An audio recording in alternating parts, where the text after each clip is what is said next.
Petugas gabungan dari polisi, TNI, dan BNN serta Satuan Pol PP merazia sejumlah tempat hiburan di Kota Lok Sumawe, Aceh.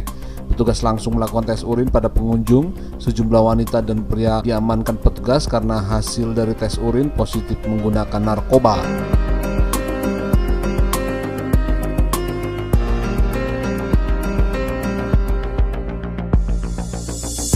Menjelang tahun baru, pengamanan di Kota Lok Sumawe, Aceh diperketat. Sejumlah tempat hiburan yang dicurigai sebagai tempat pesta narkoba kalangan muda-mudi dirazia oleh petugas. Sejumlah pengunjung room karaoke diperiksa petugas dan dilakukan tes urin. Selain mahasiswa, petugas juga mendapati seorang PNS pemerintah Kota Lok Sumawe bersama 2 waria dan 1 perempuan dalam room karaoke. Menurut Kasat Narkoba Polres Lok Sumawe, Ibtu Jessica Julian, razia gabungan Cipta Kondisi ini merazia tempat-tempat hiburan yang dianggap rawan pesta dan transaksi narkoba di malam tahun baru seperti diskotik dan kafe.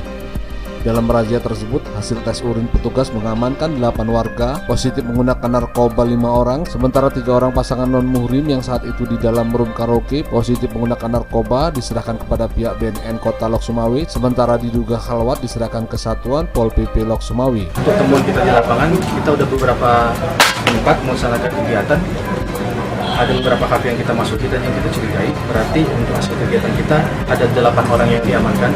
Di antaranya itu ada positif urin 5 orang. Untuk pasangan halwat yang diduga halwat itu ada 2 pasang dan masing-masing sudah diserahkan kepada instansi yang bersangkutan. Langkah selanjutnya untuk yang positif kita koordinasikan dengan BNN karena kita juga gabungan di sini ada POM, ada BNN, polisi WH dan Satpol PP, kemudian dari instansi kepolisian itu sendiri. Jadi untuk yang halwat atau diduga halwat tadi kita serahkan ke Satpol PP.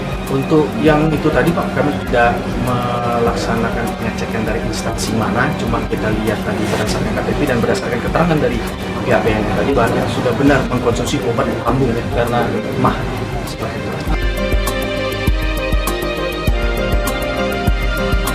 Muzakir Nurdin, Today Stream TV Indonesia, Lok Sumawe, Aceh melaporkan.